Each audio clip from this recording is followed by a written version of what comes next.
ओम जयंती मंगला काली भद्रकाली कपालिनी दुर्गा क्षमा शिवा धात्रा स्वाहा स्वधा नमोस्तुते। जय माता रानी की।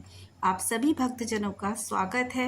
आज हम कर रहे हैं श्री दुर्गा सप्तशती का अध्याय नंबर 12 और 13। 12वें अध्याय में हम करेंगे देवी चरित्रों के पाठ का महात्म्य। देवी बोली, हे देवताओं, जो पुरुष इन स्तोत्रों का पाठ एकाग्रचित होकर मेरी स्तुति करेगा, उसके संपूर्ण कष्टों को निस्संदेह मैं हर लूंगी। मधुकैटभ के नाश, महिषासुर के वध और शुंभ और निशुंभ के वध की जो मनुष्य कथा कहेंगे, मेरे महात्म्य को अष्टमी, चतुर्थी व नवमी के दिन एकाग्रचित से भक्तिपूर्वक सुनेंगे, उनको कोई पाप न रहेगा। पाप से उत्पन्न हुई विपत्ति भी उनको न सताएगी। उनके घर में दरिद्रता न होगी और न ही उनके प्रियजनों का बिछोह होगा। उनको किसी प्रकार का भय न होगा। इसलिए प्रत्येक मनुष्यों को भक्तिपूर्वक मेरे इस कल्याणकारक महात्म्य को सदा पढ़ना और सुनना चाहिए। मेरा ये महात्म्य महामारी से उत्पन्न हुए संपूर्ण उपद्रवों को एवं 3 प्रकार से उत्पातों को शांत कर देता है। जिस घर में, मंदिर में या जिस स्थान में मेरा यह स्तोत्र विधि पूर्वक पढ़ा जाएगा, उस स्थान को मैं कभी भी त्याग नहीं सकती और वहाँ सदा ही मेरा निवास रहता है। बलिदान, पूजा, होम और महाउत्सवों में मेरा यह चरित्र उच्चारण करना तथा सुनना चाहिए। ऐसा हवन या पूजन मनुष्य जानकर या बिना जाने करे तो मैं उसे तुरंत ग्रहण कर लूँगी। और शरद काल में प्रत्येक वर्ष जो महापूजा की जाती है, उसमें मनुष्य भक्तिपूर्वक मेरा यह महात्म्य सुनकर सब विपत्तियों से छूट जाता है और धन धान्य तथा पुत्र आदि से संपन्न हो जाता है। और मेरे इस महात्म्य और कथाओं आदि को सुनकर मनुष्य निर्भय हो जाता है और महात्म्य के श्रवण करने वाले के शत्रु नष्ट हो जाते हैं तथा कल्याण की प्राप्ति होती है और उनका कुल आनंदित हो जाता है। सब कष्ट शांत हो जाते हैं और भयंकर स्वप्न दिखाई देना तथा घरेलू दुख इत्यादि सब मिट जाते हैं। बाल ग्रहों में ग्रसित बालकों के लिए यह मेरा महात्म्य परम शक्ति देने वाला है। मनुष्यों में फूट पड़ने पर यह भली भांति मित्रता करवाने वाला है। मेरा ये महात्म्य मनुष्यों को मेरी जैसी सामर्थ्य प्राप्ति करवाने वाला है। पशु, पुष्प, अर्घ, धूप, गंध, दीपक इत्यादि से पूजन करने से, ब्राह्मणों को भोजन कराने तथा हवन करके प्रतिदिन अभिषेक करने से, नाना प्रकार के भोगों को अर्पण करके और प्रत्येक वर्ष दान इत्यादि करके जो मेरी आराधना की जाती है, उससे मैं जैसी प्रसन्न हो जाती हूँ, वैसी प्रसन्न मैं इस चरित्र के सुनने से हो जाती हूँ। यह महात्म्य श्रवण करने से पापों को हर लेती हूँ तथा आरोग्य प्रदान करती हूँ। मेरे प्रादुर्भाव का कीर्तन दुष्ट प्राणियों से रक्षा करने वाला है, युद्ध में दुष्ट दैत्यों का संहार करने वाला है। इसको सुनने से मनुष्यों को शत्रुओं का भय नहीं रहता। हे देवताओं, तुमने जो मेरी स्तुति की है अथवा ब्रह्मा जी ने जो मेरी स्तुति की है, वह मनुष्यों को कल्याणमयी बुद्धि प्रदान करने वाली है।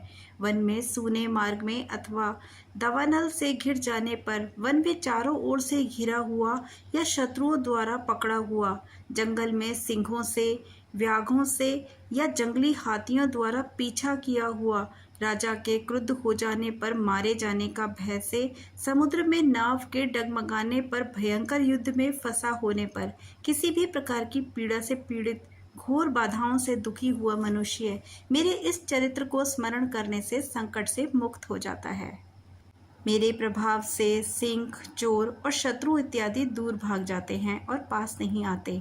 महर्षि ने कहा, प्रचंड महापराक्रम वाली भगवती चंडिका यों कहने के पश्चात सब देवताओं के देखते ही देखते अंतर्ध्यान हो गई और संपूर्ण देवता अपने शत्रुओं के मारे जाने पर पहले ही तरह यज्ञ भाग का उपभोग करने लगे और उनको अपने अधिकार फिर से प्राप्त हो गए तथा युद्ध में देवताओं के शत्रु शुंभ और निशुंभ के देवी के हाथों मारे जाने पर बाकी बचे हुए राक्षस पाताल को चले गए। हे राजन, इस प्रकार भगवती अंबिका नित्य होती हुई भी बार बार प्रकट होकर इस जगत का पालन करती हैं, इसको मोहित करती हैं, जन्म देती हैं और प्रार्थना करने पर समृद्धि प्रदान करती हैं। हे राजन, भगवती ही महाप्रलय के समय महामारी का रूप धारण करती है और वही संपूर्ण ब्रह्मांड में व्याप्त है। और वही भगवती समय समय पर महाकाली और महामारी का रूप बनाती है और स्वयं अजन्मा होती है, सृष्टि के रूप में प्रकट होती है। वह सनातनी देवी प्राणियों का पालन करती है और वही मनुष्य के अभ्युदय के समय घर में लक्ष्मी का रूप बनकर स्थित हो जाती है। अभाव के समय दरिद्रता बनकर विनाश का कारण बनती है। पुष्प धूप गंध आदि से पूजन करके उसकी स्तुति करने से वह धन एवं पुत्र देती है और धर्म में शुभ वृद्धि करती है। जय माता रानी की। ये था अध्याय, समाप्त हुआ 12वां। आइए अब कर लेते हैं इसका 13वां अध्याय।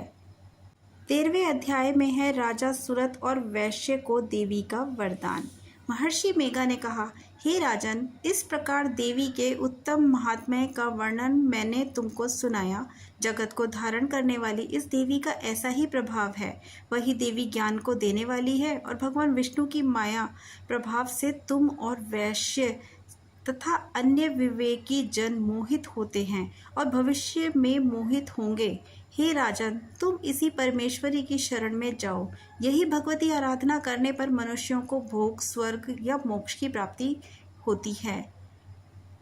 मार्कंडेय जी ने कहा, महर्षि मेघा की यह बात सुनकर राजा सुरत ने उन उग्र व्रत वाले ऋषियों को प्रणाम किया।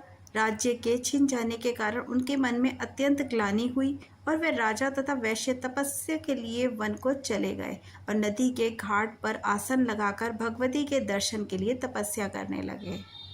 दोनों ने नदी के तट पर देवी की मूर्ति बनाई और पुष्प, धूप, दीप तथा हवन द्वारा उनका पूजन करने लगे। पहले उन्होंने आहार को कम कर दिया, फिर बिल्कुल निराहार रहकर भगवती में मन लगाकर एकाग्रता पूर्वक उनकी आराधना करने लगे। वे दोनों अपने शरीर के रक्त से देवी को बलि देते हुए 3 वर्ष तक लगातार भगवती की आराधना करते रहे। 3 वर्ष के पश्चात जगत का पालन करने वाली चंडिका ने उन्हें प्रत्यक्ष दर्शन दिए और कहा, देवी बोली, हे राजन तथा अपने कुल को प्रसन्न करने वाले वैश्य, तुम किस वर की इच्छा रखते हो, वह मांगो। वह वर मैं तुमको दे दूंगी, क्योंकि मैं तुम पर अत्यंत प्रसन्न हूँ। मार्कंडेय जी कहते हैं, यह सुनकर राजा ने अगले जन्म में नष्ट न होने वाला अखंड राज्य और इस जन्म में बलपूर्वक अपने शत्रुओं को नष्ट करने के पश्चात अपना पुनः राज्य प्राप्त करने के लिए भगवती से वरदान मांगा।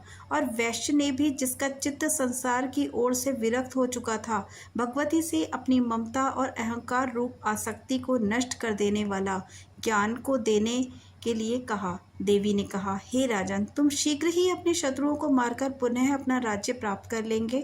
तुम्हारा राज्य स्थिर रहने वाला होगा और फिर मृत्यु के पश्चात आप सूर्यदेव के अंश से जन्म लेकर सर्वाणिक मनु के नाम से इस पृथ्वी पर ख्याति प्राप्त करेंगे। हे वैश्य कुल में श्रेष्ठ, आपने जो मुझसे वर मांगा है वह आपको देती हूँ। आपको मोक्ष को देने वाला ज्ञान की प्राप्ति होगी। मार्कंडेय जी कहते हैं, इस प्रकार उन दोनों को मनवांछित वर प्रदान करके तथा उनसे अपनी स्तुति सुनकर भगवती अंतर्ध्यान हो गई। और इस प्रकार क्षत्रियों में श्रेष्ठ व राजा सुरत भगवान सूर्यदेव से जन्म लेकर इस पृथ्वी पर सर्वाणिक मनु के नाम से विख्यात हुए।